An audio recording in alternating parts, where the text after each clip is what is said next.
Welcome to Native Ear. I am your guide, and today we are starting a deep dive that's focused entirely on practical, real-world English communication. That's right. We are tackling one of the most common and, sometimes stressful experiences that happens to absolutely everyone. We're talking about explaining why you are late. Yeah, that's such a universal thing. I mean, whether you're late for a business meeting, maybe a class, or even just dinner with friends, knowing the right way to say it in English, it just makes a world of And difference. it really does. We're trying to move you past the simple stuff, like traffic was bad. We want to give you the powerful, idiomatic language that Native American English speakers use every single day. Exactly. So our mission today is pretty clear. By the end of this deep dive, you will have mastered 8 essential phrases. These are phrases used to talk about unexpected delays, traffic problems, and, scheduling conflicts. And the real-life result here is that you'll be able to clearly and confidently explain a delay, whether it's to your boss, a colleague, a friend, and you'll sound completely natural doing it. You won't just know the words. And I think this is key. You'll know the strategy behind using them. And we promise we're going to keep this conversation slow, really clear, and just easy for you to understand. We'll be focusing on accurate pronunciation and how to actually apply these phrases. So think about this for a second. The last time you knew you weren't going to arrive exactly on time, did you have the perfect English phrase ready? I mean, not a literal translation from your own language, but the truly native phrase. Well, we're going to teach you those exact phrases today. And I'm here to help unpack this crucial vocabulary and guide us through the analysis. Excellent. So we're calling this deep dive Native Ear because we want you to hear the language exactly as it's spoken. Yeah. And if you find this lesson useful and you're committed to improving your fluency, please do us a huge favor. Like, subscribe, and share the Native Ear channel with your family and friends. That way they don't miss out on useful lessons like this one. Your support really does help us a lot as we continue to bring you these practical English lessons. All right, let's jump right in. We should probably start by setting the scene. Okay. We're going to listen to a short, pretty realistic dialogue. It takes place in a standard workplace. A very common scenario. You've got a boss trying to start a key meeting at 10:00 a.m., but several employees are delayed. Right. So we'll hear from the boss, an assistant, and then 3 people who arrive late, and each of them has a different reason. Listen very carefully, not just for the words, but for the natural rhythm, the stress, the pronunciation of the key phrases. We're going to read this dialogue clearly and slowly, focusing on that conversational pace. And pay attention to the fact that the dialogue actually starts 15 minutes after the scheduled start time. So you can already feel the frustration. Okay, here we go. Where is everyone? We were supposed to start 15 minutes ago. Joe called and said she'd be here in a sec. She said she got tied up with a client. Sorry I'm late, everyone. Oh, there's a huge traffic jam on the highway this morning. Morning, everyone. Were you stuck in traffic as well? There was a huge pileup on the highway, and traffic was backed up for miles. Scott just called and said that he's running late. His last meeting ran over, but he's on his way now. Guys, this is not acceptable. If I say the meeting starts at 10:00, the meeting starts at 10:00, not 10.01, and definitely not 10.20. All right, let's get started. So the first thing I want to talk about. I'm really sorry, everyone. I know I'm late, but really it's not my fault. I was getting a coffee at Starbucks, and the line was way, way too long. I was waiting for 20 minutes to get my coffee. Okay, so that dialogue, it just perfectly illustrates 8 of the most important phrases you need to master. Definitely. We heard excuses about clients, about traffic blockages, scheduling problems, all the common ones. So now let's unpack this language. We want to move away from just simple definitions and really dive into the strategic use of these phrases. Right. And I think we should begin by focusing on the phrases that deal with professional or, let's say, scheduling reasons for being late. Good idea. These are probably the most valuable ones for you to use in a formal work environment. Okay, so let's start with the first person the assistant mentioned, Joe. The assistant said that Joe called and explained that she got tied up with a client. So the essential phrase here is to get tied up. This is an exceptional phrase. It's versatile and it's highly professional. It's the perfect way to communicate a delay that was caused by, another work commitment. So can you explain the mechanism of that a little bit? When you use that verb phrase to get tied up, you're basically saying you became involved in something important Right. Something you couldn't just leave. and often unexpectedly, right? Something that needed your full attention. Exactly. The image of being tied up is powerful. It's figurative, of course, but it's just you were constrained, you couldn't move. Like you're tied with a rope to that task. Perfect analogy. And the structure is key. You get tied up with something, with a task, with a client, a project. And because you use a word like client or boss or urgent project, you're signaling that your delay was because of a legitimate work reason. So this phrase is so much stronger, so much more professional than just saying, I was busy. Oh, absolutely.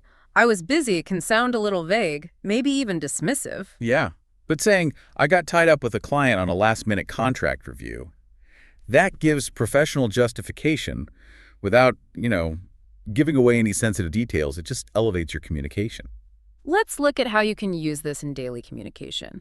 Notice the focus is always on work or some kind of unavoidable event. Okay, here's an example. Yeah. Sorry, I'm late for dinner. I got tied up at the office with my manager. Or another one. The production team was tied up on the phone all afternoon sorting out the delivery schedule. Here's a third one. I can't meet the deadline today. I got tied up troubleshooting the server issue. And notice that Joe used the past tense. Yes. Tied up. If you're talking about a future problem, you might use the present tense. Something like, I might get tied up in the afternoon, so let's schedule our meeting earlier. That's a great point. And it's also important to talk about the register here, where you can use it. To get tied up works just as well in a professional email as it does in a text message or a formal conversation. Yeah, it's universally accepted as a professional excuse, a really solid one. Okay, so let's transition from those unavoidable work tasks to, unavoidable physical blockages. Right. We heard Jess arrive late, and she explained that there was a huge traffic jam on the highway because of a huge pileup. This gives us two crucial phrases for road delays. Let's analyze traffic jam first. This is a compound noun. We know traffic is cars, trucks, vehicles on the road. And a jam. Well, that means a blockage, something that prevents movement. So a traffic jam is just a situation where the cars are completely stopped or moving super slowly. Usually on a big road like a highway, it's a massive slowdown. And in the dialogue, Jess used the word huge to describe it. And we should really stress this. Using strong adjectives like huge or massive or terrible really helps communicate how bad the situation was. It does. It tells the listener, look, this wasn't just a small delay. It was a major, unavoidable event. It adds credibility. Okay, so let's look at the source of that traffic jam. Jess said there was a huge pileup. And this is our third key phrase. It's used specifically for describing accidents. Right. A pileup is an informal word, but it's extremely common. It's what native speakers say for a car accident. Specifically, it implies an accident with multiple vehicles, cars crashing into each other and creating a pile on the road. So if you just say accident, that could mean two cars. But if you say pile up, you are immediately communicating that the accident was severe. It involved many vehicles, which makes it a really credible reason for a major delay. The pileup is the cause. The traffic jam is the effect. That's a great way to put it. So if you're texting your boss, you need to be brief but clear. You can combine them. Yeah, something like, I am stuck in traffic due to a serious pileup on the freeway. Expect a major delay. Using pileup just immediately justifies why you're going to be so late. Let's hear how these sound in some other contexts. Okay, here's one. We got stuck in a traffic jam outside the city that lasted an hour. And another. There was a 20-car pileup this morning, which closed 3 lanes of the highway. Or maybe the weather caused visibility problems, leading to a massive pileup. Understanding that relationship is so key. The pileup is the event. The traffic jam is what affects you. Precisely. All right. Our next set of phrases addresses the language of announcement. What is the most common way to announce your delay? Scott called and said that he's running late. Running late. It's probably the single most essential and most common phrase native speakers use when they need to tell someone they won't be on time. And we really have to emphasize this for our listeners. When we say we are running late, it has absolutely nothing to do with physical running. Nothing at all. It's a fixed, idiomatic phrase. It just describes the status of your schedule. Your schedule is behind the clock. You're losing the race against time, so to speak. That's a good way to think about it. And this phrase is better than just saying, I am late, especially when you're communicating before you're actually late. Yes. If you say, I am late, It sounds like you're confessing to something that already happened. But if you say, I am running late, you're informing the person of your current status. You're managing their expectations. It sounds more proactive, more responsible. It does. And there are important variations. You can specify how late you'll be. I'm running 5 minutes late. Or, like we heard in the dialogue, I am running a bit late. And using a bit is a great softener, right? It means a small amount. Exactly. It's also important to note the grammar. We use the present continuous tense running because the delay is an ongoing condition. You're in the process of being behind schedule. Let's hear some examples of this phrase in a conversation. Okay. I am running late because the train broke down. I should be there in 15 minutes. Or, I'm sorry, I just finished up an unexpected call, so I'm running about 10 minutes late. And a future tense one. If we don't leave now, we will be running late for the concert. So if you want to sound absolutely native when you're giving an update on your arrival time, this is the phrase to use. 100%. Now, let's look at the specific reason Scott was running late. The assistant explained that Scott's last meeting ran over. Yes. This verb phrase, to run over, is so valuable in a professional setting. It means a previously scheduled event, like a meeting, an appointment, a phone call. It went past its expected end time. It took up too much time. Right. And this is a professional's favorite excuse because it places the blame not on you, but on the necessity of the previous task. So it makes you sound responsible, like you were working hard and the work just required more time than planned. Exactly. We heard the past tense, ran over, in the dialogue. And remember, the past tense of run is ran. We often pair this phrase with a measure of time, for instance. Here's one. The client call ran over by more than 45 minutes, so I missed my flight. Or, I apologize. My doctor's appointment ran over 15 minutes, and I am stuck in the parking lot. And you can use it in the present tense, too, to anticipate a problem. Like, we need to keep this discussion tight. I don't want the meeting to run over the hour. A common mistake learners make is saying something like, the meeting finished late, or the meeting was late. Right. And while we understand that, a native speaker will almost always say it ran over. Yeah, it's more concise. And it implies it didn't just finish late, it exceeded its limits. Mastering this phrase really signals a high level of professional fluency. Okay, so we've thoroughly analyzed 5 powerful voices so far. Got tied up, traffic jam, pile up, running late, and ran over. These are your core vocabulary for professional and situational delays. They really are. And in the next section, we're going to look at the other 3 phrases. These focus a bit more on immediate updates and describing just how bad the traffic is. And we're also going to analyze that final, kind of funny but very instructive, bad excuse. Right. So instead of rereading the full dialogue again, let's just maximize our time and dive deeper into the nuances of the remaining vocabulary. We want to make sure you know exactly where and when to use these phrases. Sounds good. Let's start with the short phrase Jo used in her update. She said she'd be there in a sec. Right. Sec. It's a very common, very informal abbreviation for the word second. When you say, I'll be there in a sec, you're telling the listener that you're going to arrive very, very soon. Imminently. You're only moments away. And even though Jo used this in a work setting, it is important to remember how informal it is. You probably wouldn't write this in a formal email to a new client. Probably not. But for a text to a colleague, or a quick call to a friend, or an update to a boss who knows you well, it's perfectly fine. The power of this phrase is in the exaggeration.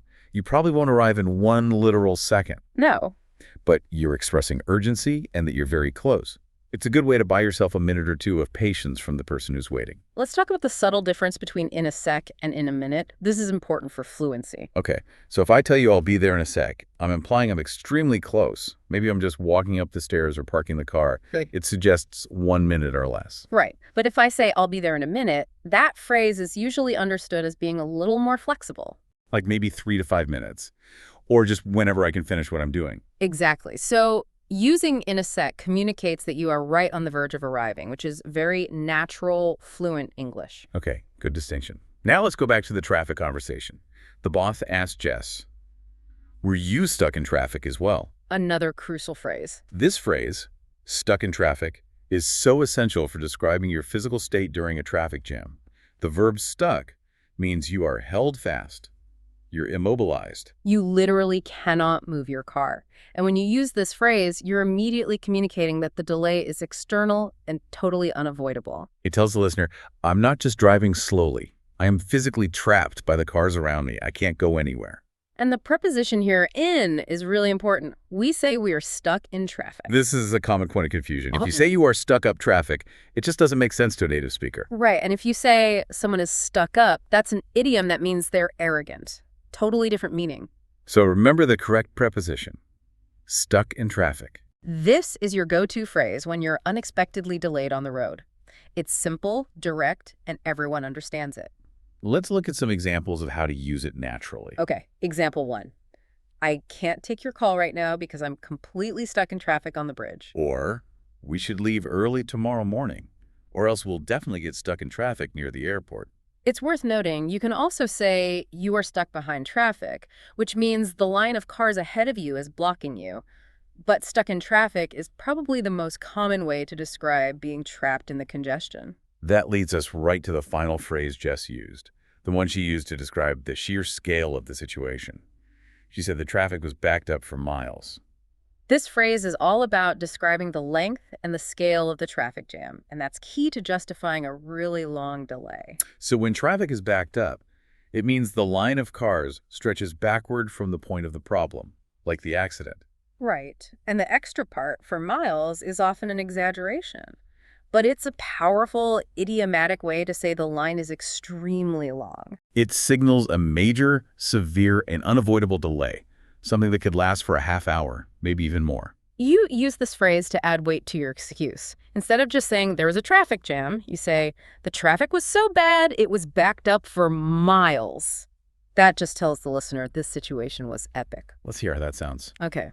We missed the start of the game because the bridge closure backed up traffic for miles. Or, if there's an accident during rush hour, the line of cars will be backed up for miles on the interstate. So if you combine all these, you get a really fluent, comprehensive explanation. Something like, sorry, I'm running late. I'm stuck in traffic because of a pileup and the cars are backed up for miles. Wow.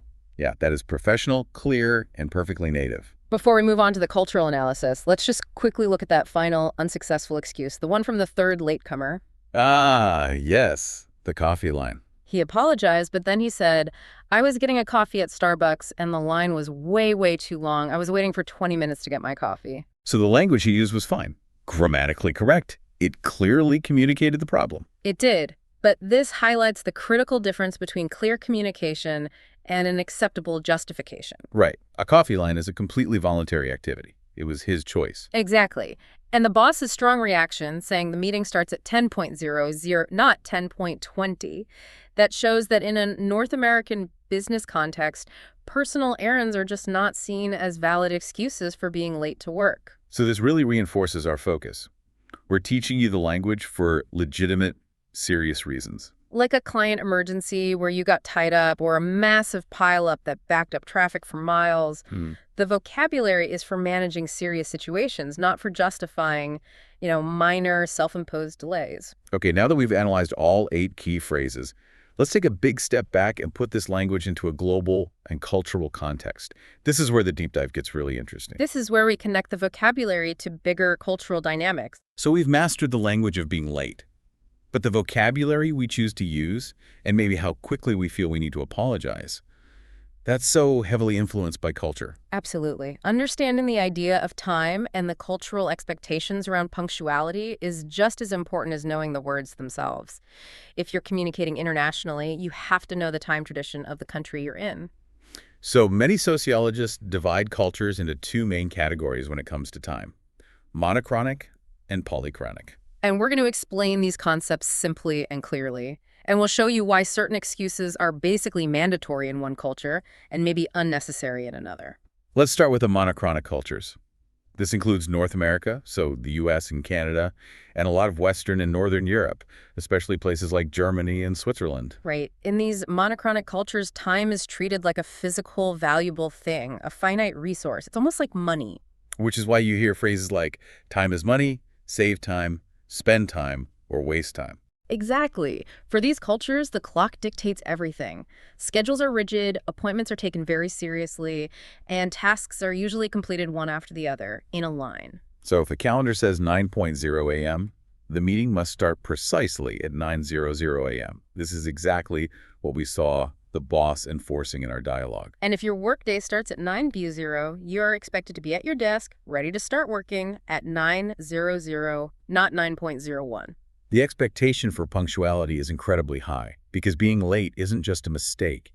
It's seen as a form of disrespect. Right. It wastes the time of other people, which is seen as wasting their valuable resource. And this is why the specific, detailed excuses we learned, like ran over or stuck in traffic, are so necessary in these cultures. If you're late, you have to provide a concrete, external, and, verifiable reason to sort of repair the perceived disrespect. And this extends to social settings too, right? Like if you're invited to dinner at 6 p.m. in the U.S., showing up at 6:30 without calling ahead is often seen as pretty impolite. Yeah, the system prioritizes the schedule over the personal relationship in that moment. And in German countries, this can be even more strict. 6.00 means 6.00. Precision is valued. So for the learner communicating in these places, your ability to quickly and clearly say, I am running late, my meeting got tied up, is absolutely crucial. The language provides the necessary justification. Okay, now let's pivot to the polychronic cultures. These are common in Latin America, the Mediterranean, parts of Africa, and Middle East.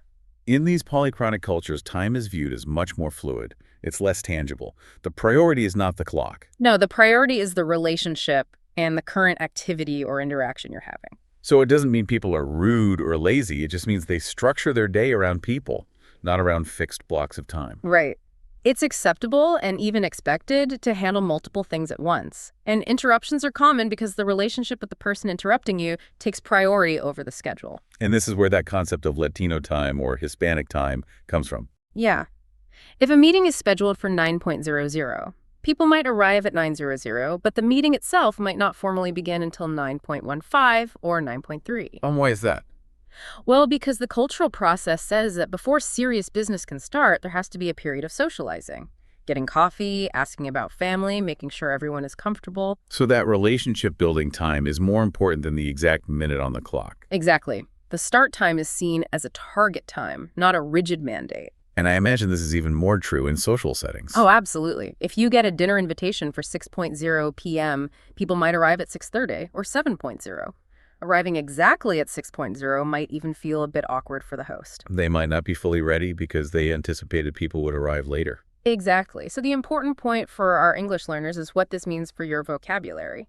If you're 15 minutes late to a casual event in a polychronic culture, the need for a big, detailed excuse like traffic was backed up for miles is probably much lower. The relationship forgives the delay more easily than the clock does in a monochronic culture. That's a perfect way to say it. The excuse itself might be simpler, or sometimes even unnecessary, because the culture expects flexibility. So it's important to realize these are broad categories. No country is purely one or the other. They exist on a spectrum. Of course. But understanding this context really shines a light on why native English speakers in the US and UK use such detailed, emphatic phrases for being late. The necessity of phrases like, my meeting ran over, or I got tied up, it directly reflects that monochronic value, that time is a resource. You have to show that the delay was because of a legitimate use of time on something important. Not just poor planning. Right. So the overall conclusion for you, the learner, is twofold. First, master these 8 specific natural English phrases. And second, before you go to any meeting or social function, know the time tradition of the place you're in. Because being on time means different things in New York City than it does in Rio de Janeiro. Your vocabulary has to align with the cultural expectation. And understanding this cultural backdrop is the key to successful, respectful international communication. It ensures that when you use these fluent English phrases, they land correctly with your listener. Wow, this has been a very deep exploration of a common daily situation. Let's maybe quickly review the 8 powerful phrases you learned today. Yeah, that's a good idea. Let's repeat them slowly one last time to really help them sink in. And we encourage you to start using these words immediately in your conversations, your texts, your emails. Okay, number 1, to get tied up. This means you became busy with something important and unavoidable, usually work. 2, traffic jam, a blockage of many cars on the road causing a slowdown. 3, pile up. And that's an accident with multiple cars, which is the severe cause of a traffic jam. Or running late, the most common way to announce you're behind schedule. 5, to run over. This means a prior event, like a meeting, went longer than expected. 6, in a sec, An informal promise to arrive very, very soon, like within moments. 7. Hmm. Stuck in traffic. This means you're physically immobilized and you cannot move your car. And 8. Backed up for miles. A powerful description that signals the line of stopped cars is extremely long. If you can use these 8 phrases with confidence, clarity, and the right cultural context, your English communication about delays will sound truly native and professional. Okay, so for our final provocative thought to leave you with, we spent a lot of time analyzing monochronic and polychronic time cultures. So think about your own country, your own daily life. What is the most common, unacceptable reason people give for being late in your culture?